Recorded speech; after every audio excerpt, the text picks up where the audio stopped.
ഇന്നത്തെ വീഡിയോയുടെ തമ്പനയിൽ നിങ്ങൾ കണ്ടു കാണും. അതായത് ആ ഫ്രണ്ടിൽ എഴുതി കാണിച്ചിട്ടില്ല. അതായത് നല്ല രീതിയിൽ ഉറങ്ങണം.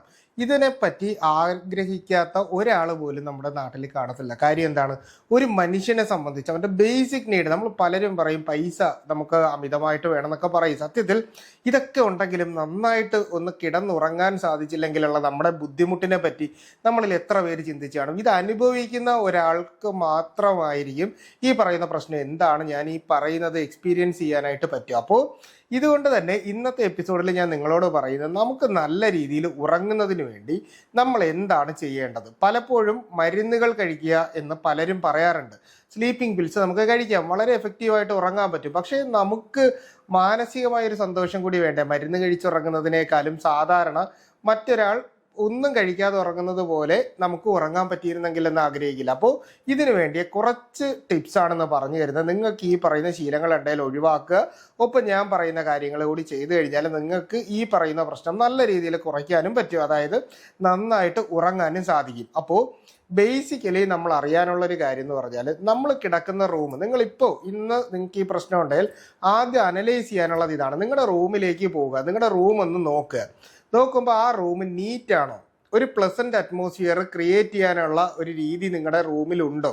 വാരി വലിച്ച സാധനങ്ങൾ അവിടെ ഇവിടെ ആയിട്ട് ഇട്ടിട്ടുണ്ടോ? അപ്പോൾ ഈ പറയുന്ന കാര്യങ്ങൾ ആദ്യം ശ്രദ്ധിക്കുക ബേസിക്കലി. എന്നിട്ട് ചെയ്യാനുള്ളത്, റൂം നന്നായിട്ടൊന്ന് വൃത്തിയാക്കുക. പുതിയൊരു ബെഡ്ഷീറ്റ്, പില്ലോ, ഇതെല്ലാം നമ്മൾ അവിടേക്ക് വിരിക്കുക. അപ്പോൾ ഈ പറഞ്ഞ രീതിയിൽ റൂം ഒന്ന് നന്നായിട്ട് ക്ലീൻ ചെയ്യുക എന്നുള്ളതാണ് ബേസിക്കലി വേണ്ടത്. രണ്ടാമത്തേതെന്ന് പറഞ്ഞാൽ, വായു സഞ്ചാരം റൂമിൽ നല്ല രീതിയിൽ കിട്ടുന്നുണ്ടോ എന്നൊന്ന് ചെക്ക് ചെയ്യുക. അതായത് എയർ ഹോൾ കംപ്ലീറ്റ് ആയിട്ട് അടച്ചു വെച്ചിരിക്കുകയാണോ? അതുപോലെ തന്നെ രാവിലെയെങ്കിലും കുറച്ച് സമയം നമ്മുടെ റൂമിൻ്റെ ജനലുകൾ തുറന്നിടുന്നുണ്ടോ? അതായത് ഒരു എയർ സർക്കുലേഷൻ ഫ്ലോ കറക്റ്റ് ആവുന്നുണ്ടോ എന്നൊരു കാര്യം നിങ്ങൾ രണ്ടാമതായിട്ട് ചെക്ക് ചെയ്യുക. മൂന്നാമതായിട്ട് വേണ്ടത്, രാത്രിയിൽ ഉറങ്ങുന്നതിന് മുൻപ് നമുക്ക് വേണ്ട എന്താണ്? മാനസികാരോഗ്യം. അതായത് നല്ലൊരു മനസ്സ് നമുക്കുണ്ടെങ്കിലേ നന്നായിട്ട് ഉറങ്ങാൻ പറ്റൂ എന്നാണ് ഞാൻ വിശ്വസിക്കുന്നത്. അപ്പോൾ ഇതിനു വേണ്ടിയിട്ട് നമ്മുടെ മനസ്സിനെ നമ്മൾ ഏകദേശം 1 മണിക്കൂർ മുമ്പെങ്കിലും ഒന്ന് പാകപ്പെടുത്തേണ്ടത് വളരെ അത്യാവശ്യമാണ്. അതായത് അമിതമായിട്ട് ഈ രാത്രിയിൽ മൊബൈൽ ഫോൺ കാണുക, നമുക്ക് ഇഷ്ടമല്ലാത്ത കാര്യങ്ങൾക്ക് വേണ്ടി നമ്മുടെ വീട്ടിലുള്ള ആരെങ്കിലുമായിട്ട് എന്തെങ്കിലും തരത്തിലുള്ള പ്രശ്നങ്ങൾ ഉണ്ടാക്കുക, നാളെ രാവിലെ എഴുന്നേറ്റാൽ ചെയ്തു തീർക്കാനുള്ള വർക്കുകളെ പറ്റി അമിതമായിട്ട് ചിന്തിക്കുക മുതലായിട്ടുള്ള കാര്യങ്ങളും രാത്രിയിൽ തന്നെ ഓഫീസിലെ വർക്കുകൾ ലാപ്ടോപ്പിലോ മൊബൈൽ ഫോണിലോ ചെയ്യുക. അപ്പോൾ ഈ പറയുന്ന ഏതെങ്കിലും ഒരു ശീലം ഉണ്ടെങ്കിൽ നിങ്ങൾ ഇത് പൂർണ്ണമായിട്ടും അങ്ങ് ഒഴിവാക്കിയിട്ട് ഇതിനെ എങ്ങനെ മാനേജ് ചെയ്യാം, അതായത് മുൻകൂട്ടി എങ്ങനെ ചെയ്ത് തീർക്കാം എന്നുള്ള കാര്യമാണ് ചിന്തിക്കാനുള്ളത്. ഉറങ്ങുന്നതിന് മിനിമം 3 മണിക്കൂർ മുമ്പെങ്കിലും രാത്രിയിലുള്ള അത്താഴം കഴിക്കുക എന്നൊരു കാര്യം നിങ്ങൾ കൃത്യമായിട്ടും ശ്രദ്ധിക്കേണ്ടത് വളരെ അത്യാവശ്യമാണ്. അതുപോലെ തന്നെ നമ്മൾ റൂമിലേക്ക് വന്നു കഴിഞ്ഞാൽ മൊബൈൽ ഫോണിന്റെ അമിതമായിട്ടുള്ള ഒരു ഉപയോഗം ഉണ്ടെങ്കിൽ അത് പൂർണ്ണമായിട്ടും അങ്ങ് നിർത്തുക. രാത്രിയിൽ കിടക്കുന്നതിന് മുമ്പ് മദ്യപിക്കുക, പുകവലിക്കുക, എന്തെങ്കിലും ലഹരി പദാർത്ഥങ്ങളുടെ ഉപയോഗം, ഇങ്ങനെ ഒരു ശീലം ഉണ്ടെങ്കിൽ അതിനെ നിങ്ങൾ ആദ്യം തന്നെ അങ്ങ് വേണ്ട എന്നൊരു രീതിയിലേക്ക് ഒരു തീരുമാനം എടുക്കേണ്ടതാണ് വേണ്ടത്. ഉറങ്ങുന്നതിന് മുമ്പ് ചായ, കോഫി, നമ്മൾ പെപ്സി, കൊക്കക്കോള മുതലായിട്ടുള്ള എന്തെങ്കിലും ആഹാരങ്ങൾ കഴിക്കുക എന്നുണ്ടെങ്കിൽ ഇത് പൂർണ്ണമായിട്ട് ഒഴിവാക്കുക. കൊഫീൻ കണ്ടന്റ് കൂടുതലായിട്ട് വന്നാൽ രാത്രിയിൽ നമുക്ക് ഉറങ്ങാൻ സാധിക്കില്ല എന്നുള്ളതാണ് പ്രധാനപ്പെട്ട കാര്യം. അടുത്തതായിട്ട്, നമ്മുടെ റൂമിലേക്ക് വന്നു കഴിഞ്ഞാൽ നമ്മൾ ചെയ്യാനുള്ള കാര്യങ്ങളാണ് ഇനി പറയുന്നത്. അതായത് നമ്മൾ ഉറങ്ങുന്നതിന് മുൻപ് തന്നെ 1 ഗ്ലാസ് പാല് നമ്മൾ കുടിക്കുന്നത് എപ്പോഴും നമ്മുടെ ശരീരത്തിൻ്റെ അകത്ത് ഉറക്കത്തെ ഉത്തേജിപ്പിക്കുന്നതിന് വേണ്ടിയിട്ട് സാധിക്കുന്നതാണ്. ഇനി രണ്ടാമതായിട്ട് നമുക്ക് ഇതുപോലെ തന്നെ കഴിക്കാൻ പറ്റുന്നത് ഏത്തപ്പഴമാണ്. ഏത്തപ്പഴത്തിനും ഇതുപോലെ തന്നെ ഉറങ്ങുന്നതിന് നമ്മൾ അല്പം മുൻപ്, അതായത് ഒരു അരമണിക്കൂറോ 1 മണിക്കൂറോ മുൻപ് കഴിച്ചാൽ നല്ല രീതിയിൽ നമ്മുടെ ഉറക്കം, അതായത് മെലാറ്റോണിനെ കുറച്ചുകൂടി പ്രൊഡ്യൂസ് ചെയ്യാനായിട്ട് സഹായിക്കും. അപ്പോൾ ഈ പറഞ്ഞ കാര്യം കൂടി നിങ്ങളൊന്ന് മനസ്സിലാക്കുക. അടുത്തതായിട്ട് നമുക്ക് ഏറ്റവും ഇമ്പോർട്ടൻ്റ് ആയിട്ടുള്ളത്, ഉറങ്ങാനായിട്ട് വരുന്നതിന് മുമ്പ് നമ്മൾ എടുക്കേണ്ട ഒരു തയ്യാറെടുപ്പാണ്.